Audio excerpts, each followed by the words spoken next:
परिवेश। राजनीतिक स्थिति। पूर्व मध्यकाल का आरंभ दिल्ली के सुल्तान मोहम्मद बिन तुगलक 1325 से 1351 के राज्यकाल में हुआ। उत्तर से दक्षिण तक के अपने राज्य विस्तार को ध्यान में रखकर उसने दिल्ली की अपेक्षा देवगिरी को अपनी राजधानी बनाने का यत्न किया और उसका नाम दौलताबाद रखना चाहा। इस प्रयास में दिल्ली प्रदेश एकदम उजाड़ हो गया। उसने एक बार तांबे के सिक्के चलाए और एक बार सुदूर चीन पर आक्रमण की योजना बनाई। मिस्र के खलीफा से उसने अपनी राजसत्ता के लिए धार्मिक स्वीकृति भी प्राप्त की। इन जैसी बातों के अतिरिक्त उसके अपने विशिष्ट गुण भी थे, जिनके कारण वह कवि, विद्याव्यसनी तथा पक्षपात रहित सुल्तान बन सका। उसके यहाँ विद्वानों को संरक्षण भी मिलता रहता था। हिंदू प्रजा के प्रति वह उदारमान था, किंतु उसके उत्तराधिकारी फिरोज तुगलक में धार्मिक सहिष्णुता का अभाव था, इसलिए वह हिंदुओं के प्रति पक्षपात रहित नहीं रह सका। उसमें वैसी योग्यता भी न थी। फलस्वरूप अवसर पाकर कई सूबेदारों ने विद्रोह कर दिया और दिल्ली सल्तनत में बिखराव उत्पन्न हो गया। उसका उत्तराधिकारी जूना शाह था, जिसका उल्लेख मुल्ला दाऊद ने चंदायन में किया है। परवर्ती सुल्तानों में से कोई बिगड़ती हुई स्थिति को संभाल न सका और सुल्तान मोहम्मद शाह की मृत्यु के उपरांत 1412 ईस्वी में तुगलक वंश का आधिपत्य समाप्त हो गया। इसके बाद खिज़्र खां ने दिल्ली पर अधिकार कर सैयद वंश का शासन स्थापित किया, जो 1451 ईस्वी तक चला। इस वंश के 4 सुल्तान में से किसी का भी नामोल्लेखनीय नहीं है। इनसे अधिक योग्य लोधी वंश के सुल्तान सिद्ध हुए, जिनमें से कई ने भीषण युद्ध में भाग लिया। अंतिम सुल्तान इब्राहिम लोधी 1487 से 1526 को शक्तिशाली मुगलों का सामना करना पड़ा और लोधी वंश की सल्तनत जाती रही। लोधी वंश के शासनकाल में ही केंद्रीय शासन शिथिल पड़ चुका था और मालवा आदि स्वतंत्र सूबे बनने लगे। मालवा विक्रम की 10वीं शताब्दी के बाद प्रसिद्धि प्राप्त कर चुका था, जबकि यह परमार राजपूतों के अधीन आया था। राजा भोज के समय उनकी ख्याति और अधिक बढ़ गई। सुल्तान इल्तुतमिश द्वारा 1235 ईस्वी में आक्रमण किए जाने पर महाकाल के मंदिर के ध्वस्त हो जाने के बाद यह श्रीहत हो चला। सुल्तान अलाउद्दीन खिलजी ने 1310 ईस्वी में इसे अपने शासन में ले लिए। 1401 ईस्वी में मोहम्मद गोरी के वंशज दिलावर खां ने अपने को स्वतंत्र घोषित कर धार नगरी को अपनी राजधानी बना लिया, परंतु उसके उत्तराधिकारी पुत्र अलब खां होशंग शाह ने अपनी राजधानी मांडू में स्थापित की। उसकी मृत्यु के पश्चात उसका वजीर महमूद खिलजी यहाँ का स्वामी बना। अपनी योग्यता से उसने अपने कई पड़ोसी राज्यों को पराजित कर दिया, परंतु उसके उत्तराधिकारी अपनी दुर्बलता के कारण मालवा की रक्षा करने में असमर्थ रहे। अंततः गुजरात के बहादुर शाह ने मालवा को अपने अधीन कर लिया। बाद में मालवा दिल्ली के केंद्र के अधीन चला गया और शेर शाह ने शुजात खां को यहाँ का शासक नियुक्त किया। इसी का पुत्र मलिक वायाजिद बाज बहादुर के नाम से प्रसिद्ध हुआ, जिसकी प्रेमिका रूपमती बतलाई जाती हैं। 1562 ईस्वी में सम्राट अकबर ने इसे अपने राज्य में मिला लिया। गुजरात अपनी समृद्धि और सोमनाथ मंदिर के लिए गुजरात सुप्रसिद्ध रहता आया है। महमूद गजनवी ने संभवतः इसी से आकृष्ट होकर 1025 ईस्वी में अफगानिस्तान में से आकर यहाँ लूटपाट मचा दी थी, परंतु बहुत समय तक इस पर किसी का स्थायी आधिपत्य बना न रह सका। 1279 ईस्वी में अलाउद्दीन खिलजी द्वारा इसे अपने शासनांतर्गत ले जाने पर यहाँ दिल्ली द्वारा नियुक्त शासकों का शासन चलने लगा था। 1401 में सूबेदार जफ़र खान ने तैमूरलंग द्वारा आक्रमण किए जाने पर अपने को स्वतंत्र घोषित कर दिया, परंतु यहाँ का वास्तविक शासक पहल अहमद शाह बना, जिसने अहमदाबाद नगर की स्थापना की। वह कट्टर धर्मांध था, उसने हिंदुओं का धर्म परिवर्तन तक कराया, फिर भी उसकी प्रसिद्धि न्यायप्रिय शासक के रूप में ही होती है। उसके उत्तराधिकारियों में उसका पोता अहमद शाह महमूद बगरा बड़ा प्रसिद्ध हुआ। कहा जाता है कि वह बड़ा पेटू था। जलपान के नाम पर वह 1 प्याला शहद, 1 प्याला घी और 100-150 केले ले लिया करता था। उसने 1507 ईस्वी में तुर्कों की सहायता से पुर्तगालियों के विरुद्ध एक सेना समुद्र के पश्चिमी तट पर भेजी थी। गुजरात के शासकों में बहादुर शाह 1526 से 1537 भी प्रसिद्ध है। इसमें कई युद्धों में वीरता प्रदर्शित की। कालांतर में आपसी वैमनस्य बहुत बढ़ गया और अंततोगत्वा अकबर ने गुजरात को अपने साम्राज्य में मिला लिया।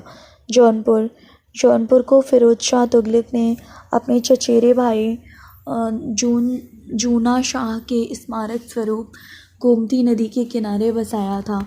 फिरोज शाह की मृत्यु के होने पर ख्वाजा जहाँ वहाँ का शासक नियुक्त हुआ।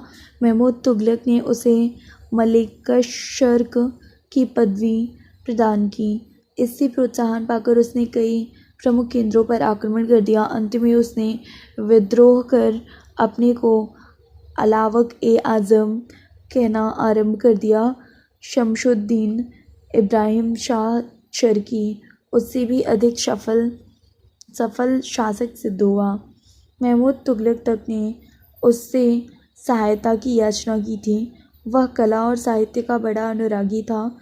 हुसैन शाह शर्की भी यहाँ का एक शासक हुआ, जिसने दिल्ली सल्तनत के विरुद्ध परास्त होकर सूफी कवि कुतुबन का वह आश्रयदाता भी रहा।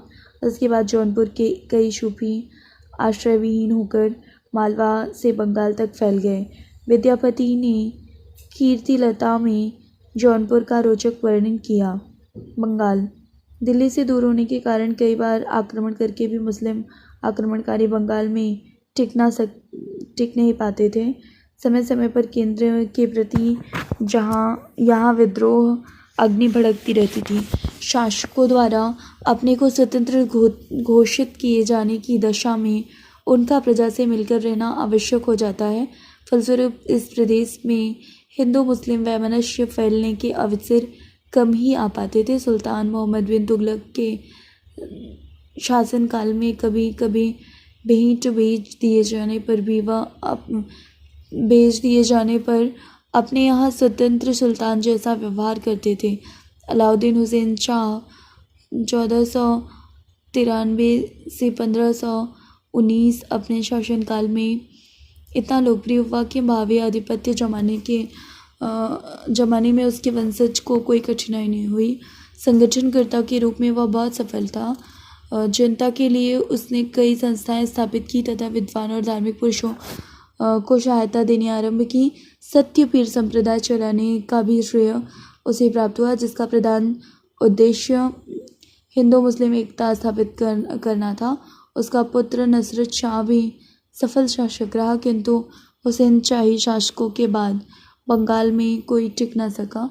मुगलों पर विजय प्राप्त करने के बाद शेरशाह ने इस प्रदेश पर भी अपना प्रभुत्व जमा लिया। बहमनी राज्य मोहम्मद बिन तुगलक के शासनकाल में भड़की दक्षिण के विद्रोह अग्नि का परिणाम इस्लाम के सुल्तान बनने में लक्षित हुआ। शांत प्रकृति का होने के कारण उसने हसन गंगू के पक्ष में पदत्याग कर दिया। हसन गंगू ने जफ़र खां की पदवी ग्रहण कर राज्य की गद्दी संभाली और अब्दुल मुज़फ़्फ़र अलाउद्दीन बहमन शाह कहलाकर दौलताबाद का सुल्तान बन बैठा। उसने अपनी राजधानी दौलताबाद से हटाकर गुलबर्गा में स्थापित की। उसके उत्तराधिकारियों में फ़िरोज़ शाह सबसे योग्य प्रमाणित हुआ। उसने साहित्य और विद्वान को संरक्षण देकर कीर्ति लाभ किया। उसके बाद उसके भाई अहमद शाह ने बीदर नगर की नींव डालकर वली की उपाधि ग्रहण की और तदनंतर अपने पुत्र ज़फ़र खां को राज्य का दायित्व सौंप दिया और अलाउद्दीन अहमद शाह ने के नाम से प्रसिद्ध हुआ। इसके बाद हुमायूं और निजाम शाह गद्दी नसीन हुए। कदम राव व पदम प्रेम गाथा के अनुसार आदम शाह वहाँ बहमन वली हो गए हैं। निजाम शाह की अवस्था राज्यारोहण के अवसर पर केवल 8 वर्ष की थी। इसके अभिभावकों में महमूद गावा का नाम भी लिया जाता है। उसकी मृत्यु के बाद उसका भाई मोहम्मद शाह शासक बना और उसने शत्रुओं का दमन कर राज्य को समृद्ध बनाने में योगदान दिया। कालांतर में उसे षड्यंत्र द्वारा मार दिया गया। 1518 ईस्वी में यह राज्य बिखर कर नष्ट हो गया और 5 स्वतंत्र मुस्लिम राज्यों की स्थापना हुई। बरार का इमाद शाही, बीजापुर का आदिल शाही, अहमदनगर का निजाम शाही, गोलकुंडा का कुतुब शाही और बीदर का वरीद शाही।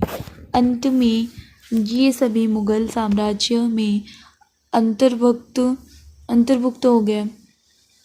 आदिल शाही और कुतुब शाही सुल्तान साहित्यिक और सांस्कृतिक कार्यों में रुचि लेकर यश के भागी बने। सूरवंश शेरशाह द्वारा स्थापित सूरवंश का अपना पृथक महत्व है। बचपन में शेरशाह का नाम फरीद था। उसके पिता सासाराम बिहार के जागीरदार थे, किंतु उसकी शिक्षा दीक्षा जौनपुर में हुई। उसे एक बार शेर मारने के कारण शेर खां की पदवी मिल गई। फिर बाबर के संपर्क में आकर उसने बंगाल जीतने में उसे बड़ी सहायता पहुंचाई। बाबर की मृत्यु के बाद उसने गौड़ देश को अधीन कर लिया। पठानों की सहायता से चौशाह के पास हुमायूं को हराकर और शेरशाह की उपाधि ग्रहण कर ली। बाद में कन्नौज के युद्ध में उसने हुमायूं को फिर से हरा दिया, जिससे हुमायूं को अनेक वर्ष तक फारस में पनाह लेनी पड़ी। शेरशाह ने शासन सुधार की व्यवस्था इस रीति से की कि उसने सम्राट अकबर तक का पथ प्रदर्शन किया। शेरशाह की मृत्यु 1545 ईस्वी में हुई। उसके बाद उसका पुत्र जलाल खां सलीम शाह उसका उत्तराधिकारी बना।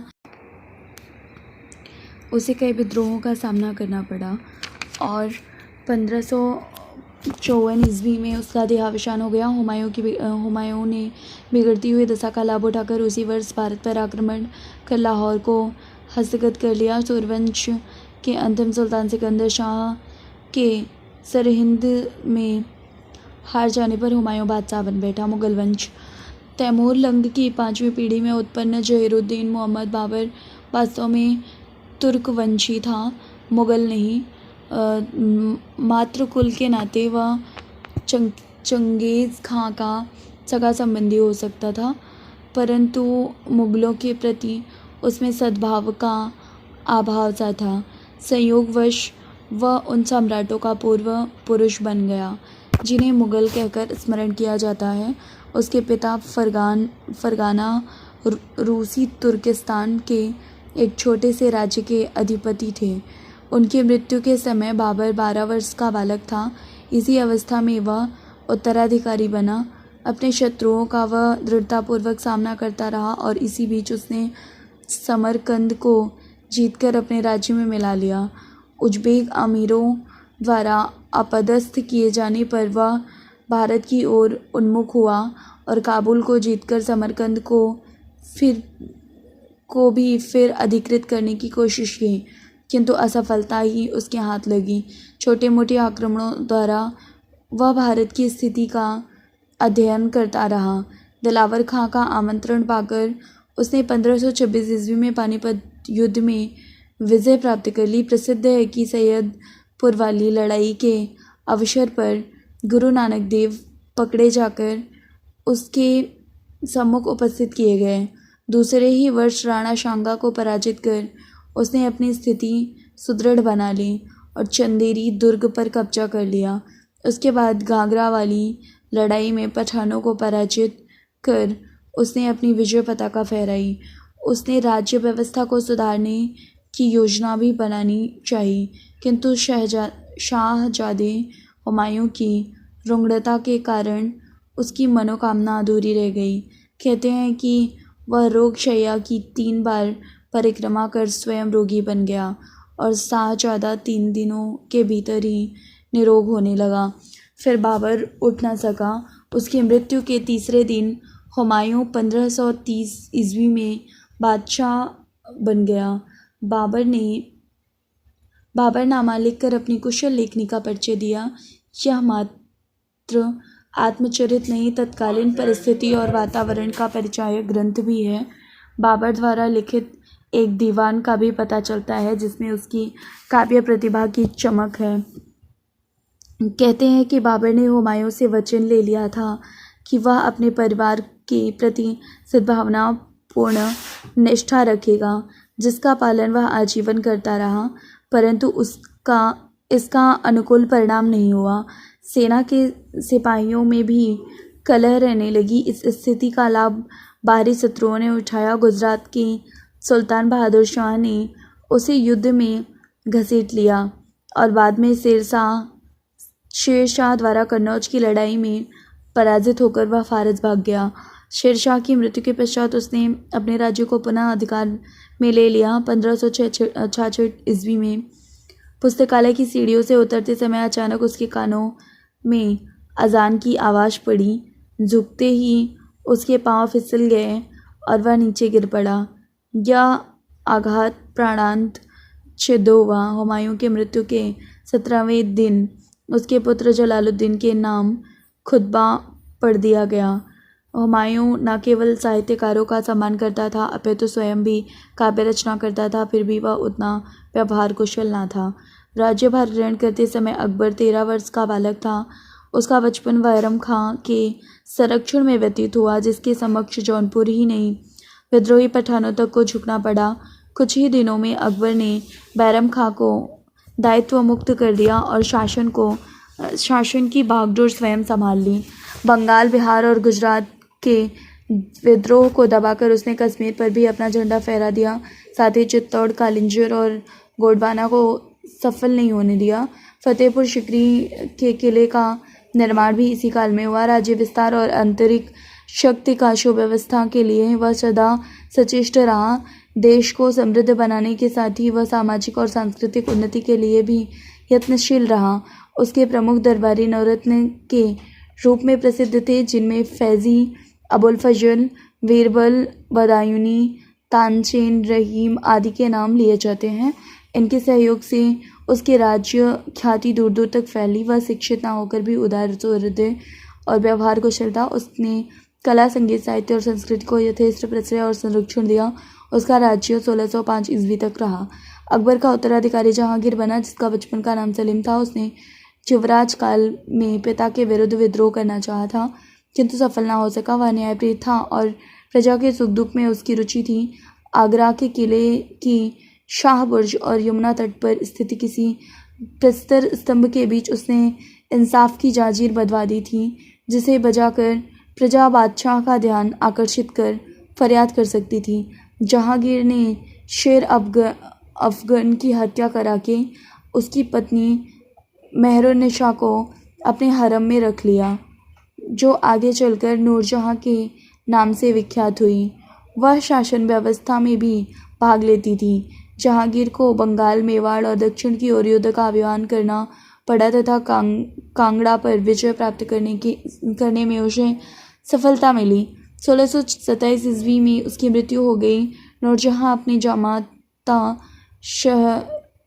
शहरयार को राज्य का उत्तराधिकारी बनाना चाहती थी, किंतु बादशाह के मरने का समाचार पाकर शाहजहां दक्षिण से राजधानी की ओर चल पड़ा और अपने सभी शत्रुओं को परास्त कर 1628 ईस्वी में गद्दी नशीन हो गया। शासन सूत्र संभालने के बाद शाहजहां को बुंदेलों का सामना करना पड़ा और खाजहां लोधी को राजमार्ग से हटाना पड़ा।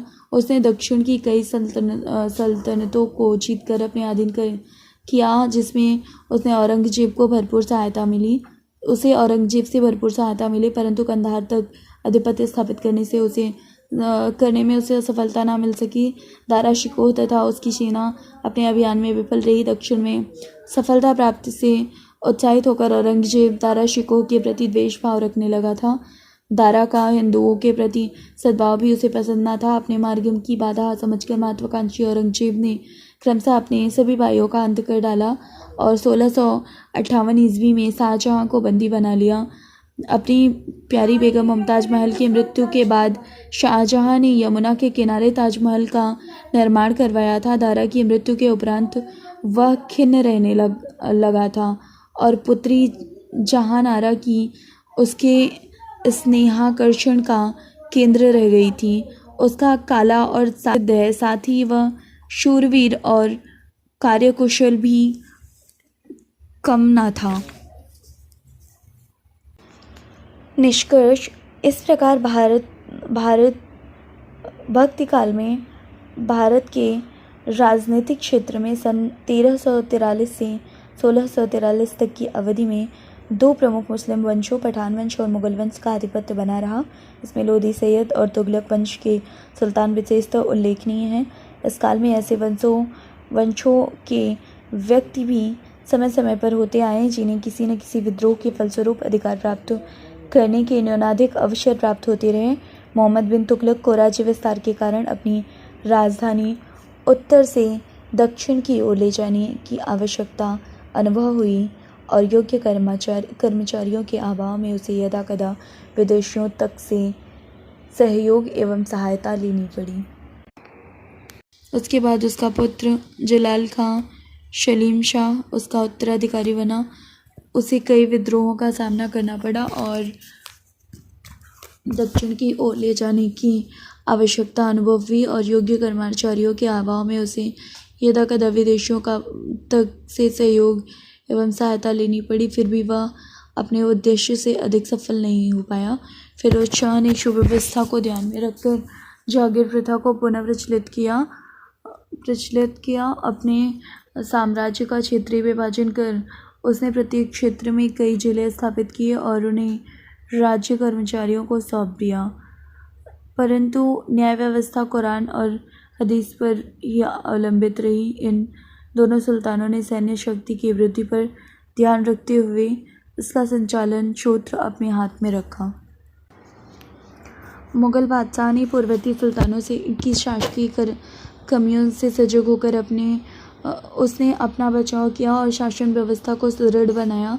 बाबर की योग्यता और सजगता ने सफल बनने में उसे पर्याप्त सहायता पहुंचाई। वैसे मुगलों में अकबर का राज्यकाल सभी दृष्टियों से सर्वोपरि रहा और उसे उस अभीष्ट को पाने में बहुत कुछ सफलता भी मिली। उसने भरसक पक्षपात रहित रहने का प्रयत्न किया। उसके शासनकाल में नागरिकों को सेना की मनसबदारी पाने तक की छूट सुलभ थी। फौजदारी मुकदमों का फैसला काजी लोग किया करते थे, किंतु न्याय का सर्वोच्च अधिकार स्वयं उसकी सत्ता में निहित था।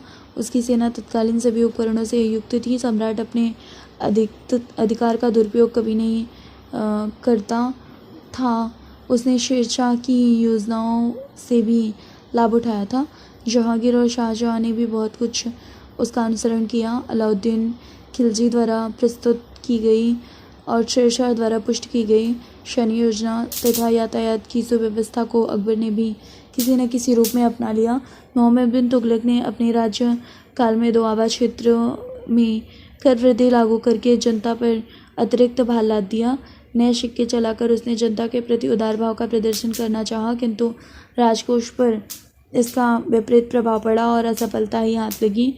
फिरोज शाह ने कर नीति में कुछ संशोधन अवश्य किया, किंतु उसकी धार्मिक कट्टरता ने उसे अधिक सफल नहीं होने दिया। शेरशाह द्वारा खेतों को नाप कर युक्त संगत नियमों द्वारा मालगुजारी का निर्धारण किया जाना, कर लगाते समय सावधानी बरतना और पक्षपात रहित होकर कर की वसूली करना उसकी सफलता में सहायक बने। अकबर ने टोडरमल की सहायता से भू व्यवस्था में आवश्यक संशोधन किए और ऐसी व्यवस्था ला दी कि वह नई लगानों के साथ ही लोकप्रिय भी बन गया। राज्य कर के रूप में पूरी आय का तृतीयांश लिया जाने लगा और 10 वर्ष की योजना के अनुसार लगान की सालाना वसूली की जाने लगी। जजिया और तीर्थकर उठा दिए गए, जिसका अमुस्लिम जनता पर अच्छा प्रभाव पड़ा। अकबर के शासनकाल में तांबे, चांदी और सोने के सिक्कों का प्रचलन हुआ। चांदी वाले सिक्के संभव हुआ और नामादि का अंकन सुरुचिपूर्ण कलात्मक ढंग से किया जाने लगा। कहा जाता है कि 1630 ईस्वी में अकाल पड़ने पर शाहजहां ने अहमदाबाद और बुरहानपुर जैसे कई नगरों में लंगर की व्यवस्था कर दी थी और प्रत्येक सोमवार को वह दीन दुखियों में 5000 रुपये का वितरण करता था। बिना समझे बूझे लगान की रकम बढ़ा देने के कारण उसने दीवान सादुल्ला खां को बुरी तरह फटकारा था और कर वसूल करने वाले फौजदारों को पदच्युत कर दिया था।